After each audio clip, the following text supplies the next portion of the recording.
मस्साजोग ग्रामस्थांचा सामूहिक आत्मदहनाचा इशारा. देशमुख कुटुंबियांच्या मागण्या पूर्ण करण्यासाठी सरकारला उद्या सकाळी 10 वाजेपर्यंतचा अल्टिमेटम.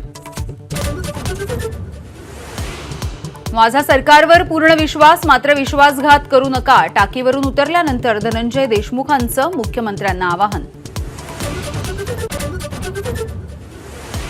वडिलांच्या हत्येचा तपास कसा सुरू आहे हे आम्हाला कळलं पाहिजे. मुलगी वैभवी देशमुखची मागणी.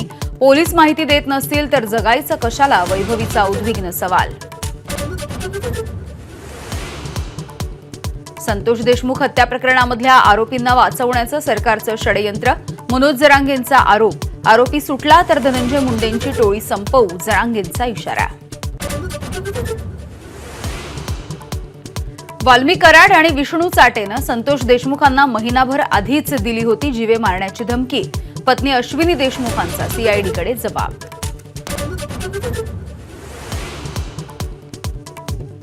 तीन ते 4 दिवसांपासून जीवे मारण्याची धमकी येत असल्याचा ओबीसी नेते लक्ष्मण हाकेंचा दावा. जरांगेंच्या समर्थकांकडून फोनवरून धमक्या, हाकेंचा आरोप. उद्धव ठाकरेंना दगाबाज म्हणणं हा बाळासाहेबांचा अपमान. संजय राऊतांचं अमित शहांच्या टीकेला प्रत्युत्तर. ठाकरे आणि पवारांचं नाव घेतल्याशिवाय हेडलाईन होत नाही, सुप्रिया सुळेंचा पलटवार.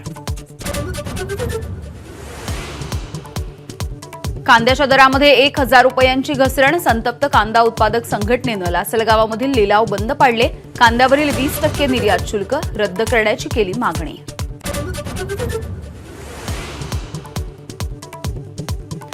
बदलापूर अत्याचाराच्या प्रकरणाचा खटला हा जलद गतीनं संपवा, हायकोर्टाचे आदेश. महिला वकिलाची विशेष सरकारी वकील म्हणून नियुक्ती करण्याचे राज्य सरकारला निर्देश. पंतप्रधान मोदींच्या हस्ते सोनमर्ग बोगद्याचं उद्घाटन. नॅशनल कॉन्फरन्सच्या ओमर अब्दुल्लांकडून मोदींवरती कौतुकाचा वर्षाव. काश्मीरचं हित नको असलेले कधीही यशस्वी होणार नसल्याचं वक्तव्य.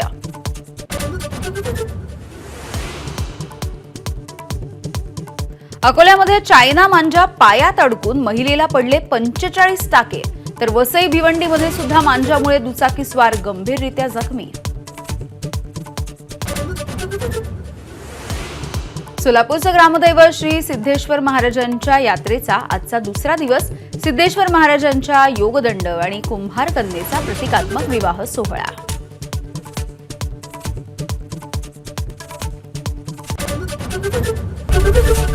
एबीपी माझा, उघडा डोळे बघा नीट.